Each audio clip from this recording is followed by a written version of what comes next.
আমি দুঃখিত এবং ক্ষমাপ্রার্থী। আমি আমার বক্তব্য শেষ করছি। আসসালামু আলাইকুম। আল্লাহ তাআলা বলেন সূরা মুনাফিকের ভেতরে আছে যে সম্মান, ইজ্জত, মর্যাদা এটা আমি আল্লাহ আমার জন্যে, আমার রসুলের জন্যে, আর যারা দুনিয়ায় ঈমান আনে তাদের জন্য আমি এটা নির্ধারিত করে রেখেছি। এজন্য সম্মান জোর করে পাওয়া যায় না। জোর করে পাওয়ার জন্য যারা চেষ্টা চালিয়েছে তাদেরকে আল্লাহ এত নিচে নামিয়েছে, তাদের নাম এখন গালি হয়ে গেছে।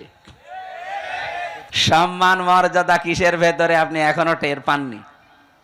এই জন্য আহ্বান জানাবো, যদি সম্মান, মর্যাদা, শান্তি, স্বস্তি, নিরাপত্তা, কল্যাণ এগুলো পেতে চান, দুনিয়াতে আল্লাহ হক দিয়েছেন, অধিকার দিয়েছেন।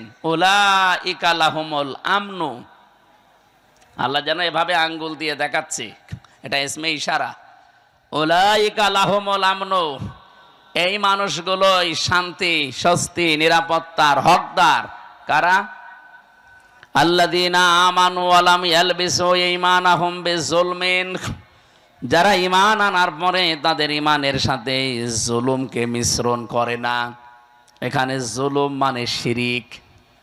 ও বাংলার মুসলমানেরা, এই দুইটা জিনিস আমাদের সামনে থাকার পরে পৃথিবীতে কার আইন মানার জন্য আপনি চেষ্টা চালান বলেন তো? আপনি কি পাগল না মাথা খারাপ?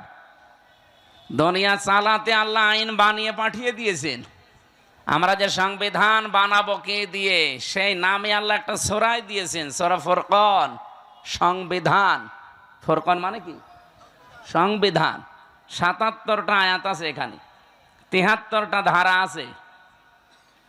আজকে ৩১৮ পৃষ্ঠা নারী সংস্কার যারা করে, নারী কমিশন বানিয়ে ৩১৮ পৃষ্ঠার বই লিখে জমা দিয়েছে। কোরআনে কারিমের প্রায় ১১টা না ১৩টা আয়াতের ভুল ধরেছে তারা।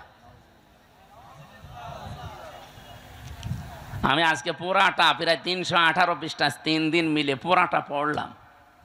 এই ৩১৮ পৃষ্ঠার ভেতরে আমার মতো ছোট মাথা, তাই আমি ১৩টা ভুল পেলাম যে কোরআনের ডাইরেক্ট বিরুদ্ধে, আর বাকিগুলো হাদিসের বিরুদ্ধে। এরা সাহস কিভাবে পেয়েছে তার পেছনেও কারণ আছে। এই যে কয়টা রিপোর্ট দিয়েছে, এদের না নারী মনে হয় না পুরুষ মনে হয়। কি কথা বলছেন? এদের চেহারার দিকে তাকান। এই নারী কমিশনারে যে কয়টা আছে কমিশনে, একটাও কি মহিলার মতো লাগে?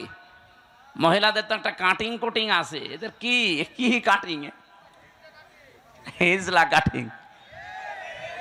এই হিজরাদের এত সাহস হয়তো না, এর পেছনে রাঘব বোয়াল আছে, কেউ কলকাঠি নাড়ছে। আজকে হেফাজত ইসলাম বাংলাদেশ থেকে একটা ঘোষণা এসেছে, এদের রায় না, এদের কমিশনই আমরা মানি না। কথা বলেন না কেন?